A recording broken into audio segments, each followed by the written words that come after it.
नमस्कार बच्चों। Worksheet number 10, 28 जुलाई। निम्न इसमें हम अपठित गद्यांश पढ़ेंगे और नीचे दिए गए सवालों का हमें प्रश्नों का उत्तर देना है। निम्नलिखित गद्यांश को ध्यान पूर्वक पढ़कर नीचे दिए हुए प्रश्नों के उत्तर दीजिए। तो आपको अभी क्या करना है, ध्यान पूर्वक सुनना है। पढ़ मैं रहा हूँ, आपको ध्यान पूर्वक सुन के समझना है, फिर जो भी सवाल होंगे उनका उत्तर निकालना है। अब इसमें क्या है, सज्जनों की संगति को सतसंगति कहा जाता है। सज्जनों की संगति को सतसंगत किसे कहा जाता है?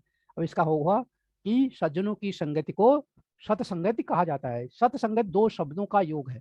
अब इसमें आया सतसंगति। सतसंगति दो शब्दों का योग है, सत और संगति। या सतसंगत दो शब्दों का योग है, जिसमें एक शब्द है सत, दूसरा है संगत। सतसंगति का प्रभाव मानव जीवन पर अवश्य पड़ता है। संगति जैसी होगी आदमी वैसा ही बनेगा। तो सत्य संगत का जो प्रभाव है वो मानव जीवन पर निश्चित तौर पर पड़ता है, अवश्य पड़ता है। सत्य संगत मनुष्य के जीवन को ही बदल देती है। और कि अगर अच्छी संगत आपको मिल जाए, अच्छे लोग आपके दोस्त हो जाएं, अच्छे लोगों के संपर्क में आप रहो, तो वो आपके जीवन को बदल देती है ऐसी संगति। मनुष्य अपने जीवन में सफल होगा या असफल, यह उसके भाग्य पर नहीं, संगति पर निर्भर करता है। अगर आप अपने जीवन में सफल हो गए या असफल, ये आपके भाग्य पर नहीं, आपकी संगति पर, आपके दोस्तों पर निर्भर करता है। अगर आपके दोस्त अच्छे होंगे, आपकी संगति अच्छी होगी, आप जिन लोगों के साथ उठते बैठते हो, जिन लोगों के साथ आपका अच्छे संबंध है, अगर वो सब अच्छे हैं और वो संगति आपकी अच्छी है, तो निश्चित तौर पर आपका भाग्य अच्छा होगा। अगर वो अच्छा नहीं है तो आपका भाग्य अच्छा नहीं होगा। संग महापुरुषों का सत्संग मानव का कल्याण करता है। जो महापुरुषों होते हैं उनका जो संगत होता है वो क्या करता है, सत्संग मानव का कल्याण करता है। यह दुर्जन व्यक्ति भी सत्संग रूपी गंगा में स्नान कर ले तो फिर उसे दान, तीर्थ, तप आदि की क्या आवश्यकता है। अगर कोई दुर्जन व्यक्ति भी सत्संग रूपी गंगा में अगर कोई दुर्जन व्यक्ति है, बहुत खराब आदमी है, और वो सत्संग में आ जाता है, तो उससे अपने को सुधारने के लिए, अपने भाग्य का उदय करने के लिए फिर दान, तीर्थ, तप, धर्म करने की कोई जरूरत नहीं है। वो अपने आप अच्छा हो जाएगा। सत्संग में होने वाला मरण भी मनुष्य का उद्धार कर देता। अगर कोई सत्संग में है और सत्संग में रहकर उसको कष्ट होते हैं और यहाँ तक कि उसकी मौत हो जाती है, तो क्या होता है, उसका उद्धार हो जाता है, कल्याण हो जाता है। मनुष्य बहुत सरलता से कुसंगत में पड़ सकता है, परंतु एक बहुत बड़ी चीज है, सत्संगत में रहना इतना आसान नहीं होता। कुसंगति में गलत लोगों के साथ चलना, गलत काम करना, आदमी आसान चीज सीख जाता है, परंतु उसका कुप्रभाव बहुत तीव्र, और उसका कुप्रभाव भी, अगर वो गलत संगत में जाता है, एक तो आसानी से चले जाता है, दूसरा उसका कुप्रभाव भी बहुत तेजी से पड़ता है।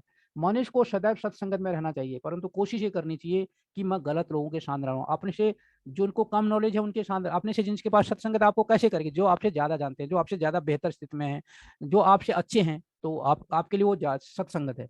तो आप उनकी संगत में रहिए, उनसे आपको ज्ञान की प्राप्ति होगी, उनसे आपको सहयोग की प्राप्ति होगी। तो कोशिश ये करो कि आप सत्संगत में रहो, अपने से बेहतर, आपसे अपने से अच्छे, जिनको तुमको लगा बहुत अच्छा आदमी है, तो उसके संगत में रहो। सत्संग से ही रत्नाकर वाल्मीकि बने। रत्नाकर जो थे वो सत्संगत में जब गए तो क्या बन गए, वाल्मीकि, ऋषि वाल्मीकि बन गए। नहीं तो वो क्या थे, वो तो एक चोर थे। परंतु उनको बाद में अच्छे संगत में पढ़े, ऋषि मुनियों का उनको वो मिला, सानिध्य मिला, और वो एक उनसे शिक्षा मिली, तो उनकी समझ में आ गया, ज्ञान आ गया, तो वो क्या बन गए, महर्षि वाल्मीकि बन गए। तुलसीदास जी ने कहा है, बिनु सत्संग विवेक न होई, परमेश्वर भी संगत से प्राप्त होता है। वो कह रहे हैं कि बिनु सत्संग विवेक न होई। अगर तुम्हारे पास सत्संग नहीं है, तुम्हारा संगत अच्छा नहीं है, तो तुम्हारे पास बुद्धि भी नहीं हो सकती है। आई समझ में? बुद्धि भी उसी के पास होती है जिसके दोस्त अच्छे होते हैं, जिसकी संगत अच्छी होती है, जिसके जो अच्छे लोगों के संपर्क में रहता है। कहते हैं कि परमेश्वर भी संगति से प्राप्त होते हैं, भगवान भी तुमको अच्छी संगत से ही प्राप्त होंगे। अगर अच्छी संगत नहीं होगी, भगवान के पास तुमको जाने ही नहीं देगा, वो ऐसे काम करने ही नहीं देगा, तुम भगवान के पास जाओ। तो संगत ही है जो तुम्हारे भाग्य बदल सकती है, संगत ही जो तुम्हारे विवेक, तुमको तुम्हारी बुद्धि बढ़ा सकती है, संगत ही जो तुमको भगवान की प्राप्त कर सकती है। अच्छी संगत में रहने से मनुष्य का व्यवहार नम्रता से परिपूर्ण हो जाता है। अगर आदमी अच्छी संगत में रहता है तो उसका व्यवहार भी बहुत अच्छा हो जाता है, उसकी व्यवहार में नम्रता होती है, जिससे वह सबका प्यार पा लेता है, और उसके इस वजह से, उसकी नम्रता की वजह से वो उसको क्या होता है, सबका प्यार मिलता है।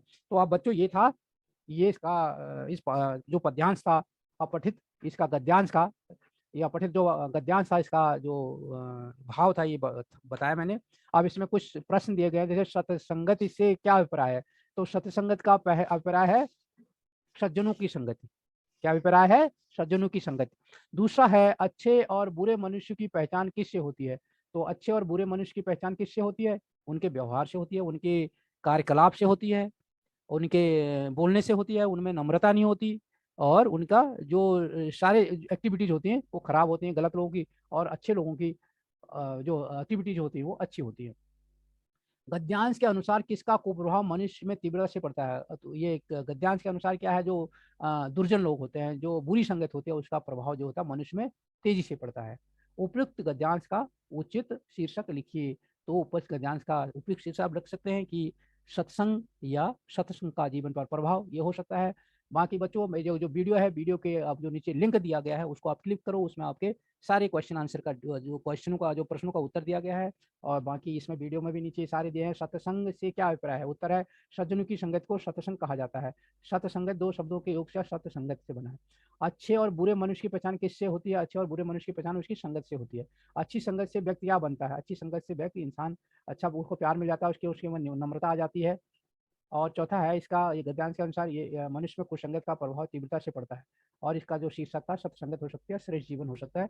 तो ये था बच्चों इसकी हिंदी की आपकी वर्कशीट। और अगर आपने वीडियो सब्सक्राइब नहीं किया, ये चैनल सब्सक्राइब नहीं किया, तो चैनल को सब्सक्राइब कीजिए और बेल का आइकन भी दबाइए, ताकि जो भी वीडियो डालो उसके इन्फॉर्मेशन आप तक पहुंच सके। इसमें कोई भी अगर आप चाहते हैं इंप्रूवमेंट और आपको वीडियो अच्छा लगे तो लाइक करें। अगर आप कोई चेंज चाहते हैं तो कमेंट्स बॉक्स में जाके अपने कमेंट्स लिखें और अपनी तरफ से सुझाव दें, ताकि हम बेहतर वीडियो बनाकर आप तक दे सकें।